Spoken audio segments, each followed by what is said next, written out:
Qu'est-ce qui vous unit réellement avec cette personne? Quelle est l'énergie entre vous? Qu'est-ce qui vous tient ensemble? Quel est le noyau qui existe entre vous? C'est un tirage qui est intéressant de faire pour tout type de relation.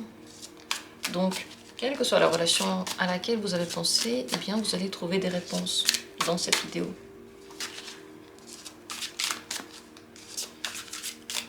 Qu'est-ce qui vous unit véritablement avec cette personne? Première possibilité. Deuxième possibilité. Troisième possibilité.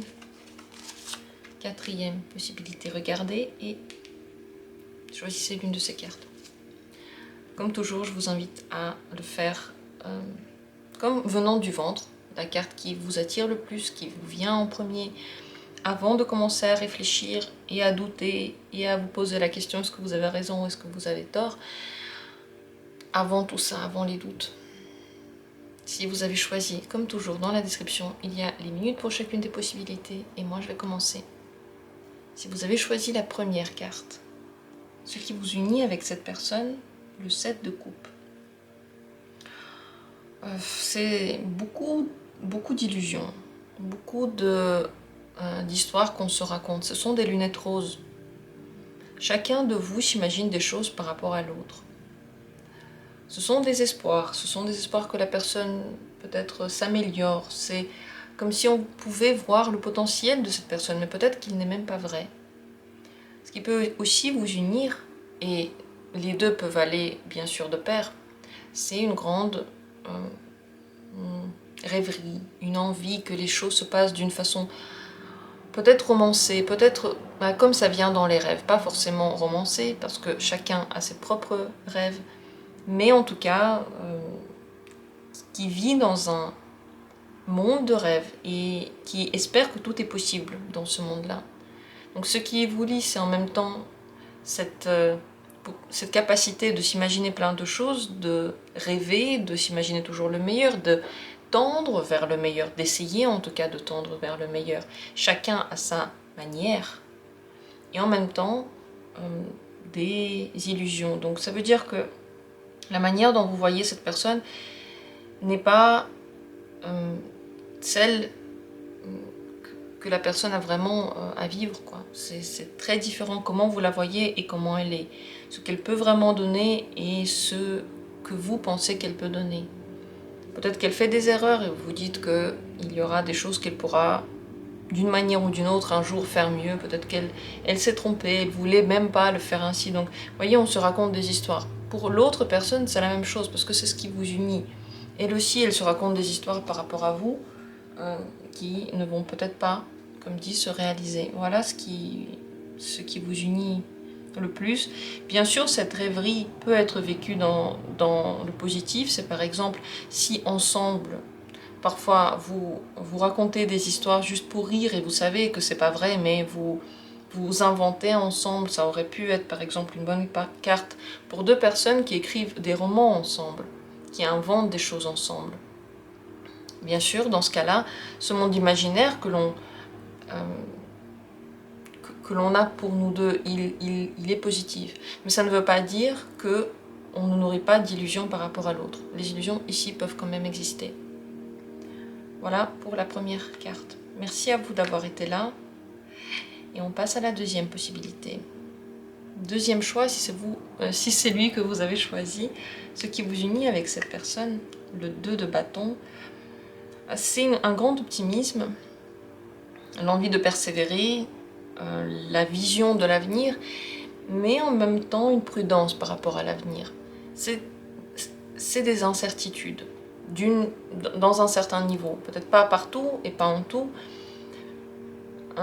mais d'un côté on aurait l'impression que vous voulez avancer, que vous voyez seulement le positif dans ce futur.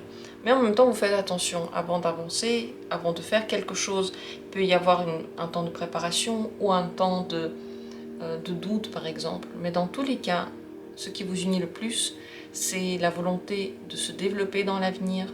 C'est des attentes par rapport à ce que cet avenir peut apporter. C'est la construction, petit à petit, de quelque chose qui vous plaît vraiment. Il y a des actions concrètes qui sont faites pour cet avenir-là. Chacun a le sien, c'est possible que chacun ait le sien. Dans le 2 de bâton, il y a vraiment 2 bâtons, il y a 2 parties. C'est possible que les constructions ne soient pas toujours pareilles, ou c'est possible que les projections pour l'avenir ne soient pas toujours pareilles. Et c'est peut-être aussi pour ça que vous faites attention avant de vous lancer, avant vraiment d'agir. Il y a un temps de préparation. Donc ce qui vous unit, comme dit, c'est cette motivation, cette force du corps, un corps qui est actif, un esprit qui est actif, un être entier qui a envie de se réaliser dans quelque chose, mais qui va le faire avec prudence. Et peut-être aussi, bien sûr, des plans pour l'avenir, entre vous, comme si on avait des plans, mais on avait besoin de quelqu'un pour les réaliser vraiment. Voilà ce qui vous unit. Merci à vous d'avoir pris part à ce tirage. Je continue avec la 3e possibilité. Ce qui vous unit actuellement, la justice.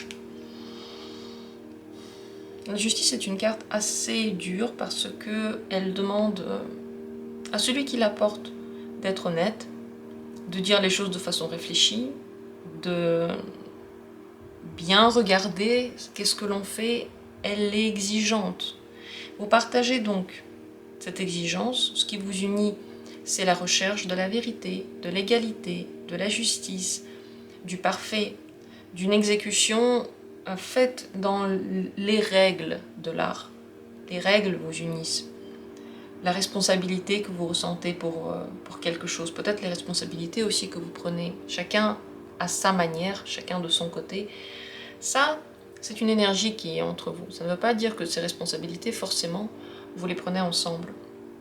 Dans tous les cas, c'est une clarté d'esprit, c'est un besoin de réfléchir de façon limpide, d'être logique et de s'améliorer toujours. Dans la justice, il y a le perfectionnisme. Il y a aussi l'idée que chacun reçoit ce qu'il mérite. C'est l'énergie du mérite. Je te fais ça parce que tu as été quelqu'un de bien. Je ne te fais pas ça parce que tu n'as pas été assez quelqu'un d'assez bien. Donc il y a toujours cette idée que si on ne se perfectionne pas, ça ne va pas être assez. Donc il y a un travail qui se fait, c'est sérieux, c'est aussi le sérieux qui vous unit, et le besoin de vérité, d'honnêteté. Bien sûr, la justice parle aussi d'un certain équilibre entre ce que l'on fait et ce que l'on reçoit, ce que l'on veut et ce que l'on doit. Cet équilibre aussi peut être à l'origine de votre union. Ça veut dire que vous tendez toujours vers le rééquilibrage. Ça ne veut pas dire que c'est équilibré entre vous. Mais c'est l'envie intérieure qu'il y a en vous et qui vous a attiré précisément. Peut-être ou que vous partagez en général. Si vos relations sont des relations un petit peu dures, si vous sentez du froid entre vous et la personne, mais en même temps vous pouvez lui faire confiance, eh bien tout ça c'est la justice. Si vous êtes en face de quelqu'un avec qui par exemple vous avez une relation familiale et qu'avec cette personne c'est pas toujours facile parce que il y a des vérités qui ressortent parfois qu'on n'a pas envie d'entendre, mais quelque part elles sont vraies. Eh bien ça va dans les deux sens. C'est pas que l'autre qui vous le dit, c'est vous aussi et vous le partagez. Voilà ce qui est à l'origine, le noyau de votre communication, c'est ça qui vous unit le plus. Ça ne veut pas dire que c'est ce que vous aimez ou c'est ce que vous n'aimez pas. C'est ce qui fait que votre relation c'est ce qui se retrouve dans l'un et dans l'autre et qui crée donc une communication. Voilà pour la 3e possibilité et je vous remercie d'avoir pris part à ce tirage. On continue avec le 4e choix. On regarde ensemble qu'est-ce qui vous unit avec cette personne. C'est la carte de la mort. Bien sûr, je le dis avant de parler d'autre chose, la mort ça peut être un deuil lié par une perte que chacun a vécu à sa manière, de son côté, ou des pertes, des moments très compliqués dans lesquels on a dû reprendre à zéro, faire le deuil, fermer un livre. Je ferme la parenthèse parce que c'est possible que ce soit carrément autre chose, mais pour certains ça va être ça. C'est le fait d'avoir perdu, et d'avoir quelqu'un en face qui comprend exactement ce que l'on ressent dans cette situation. Autrement, la mort part bien entendu des transformations. Vous êtes lié par des moments critiques que vous avez vécus ou que vous vivez encore ou que vous attirez à vous. Et dans ces moments critiques, il y a toute votre vie qui est repensée, qui est transformée, dans laquelle vous changez ce qui se passe autour de vous. Donc la transformation peut toucher la psyché ou la vie réelle. Et peut-être que c'est les deux. Vous êtes lié par ce besoin de vous relever de vos cendres, de changer quelque chose en vous, de prendre conscience de certaines choses.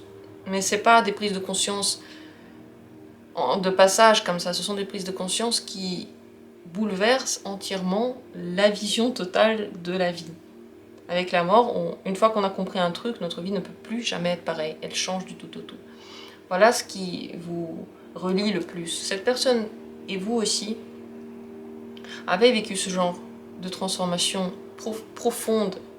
Peut-être que vous tendez vers ces transformations, peut-être que vous les vivez encore, peut-être que vous allez encore en vivre. La plupart du temps, les gens qui se transforment, ils ne se transforment pas qu'une fois, parce qu'ils ont cette capacité. Les gens qui ne se transforment pas, au plus souvent, qu'une transformation, et encore, c'était contre leur gré, et c'est très très mal vécu, mais les gens qui ont cette capacité de se transformer, ils la recherchent pratiquement. C'est ça qui leur permet, c'est leur moteur de vie, c'est ça qui leur permet d'évoluer, parce qu'avec chaque transformation, ils vont à un niveau un petit peu plus haut. Donc c'est ça qui, certainement, vous relie. Bien entendu, des personnalités très profondes qui peuvent ne pas être faciles, ne pas toujours être positives, qui peuvent aussi voir le côté compliqué de la vie, pas que l'optimisme ici, il n'y a pas que l'optimisme, mais il y a la force mentale. On va se relever, on va y arriver, de toute façon, quoi qu'il arrive, moi, je vais y arriver. Voilà ce que dit cette carte. Eh bien, j'espère que pour vous ça a été parlant. Vous savez maintenant ce qui vous unit avec cette personne. Dites-moi si vous avez aimé le tirage ou pas.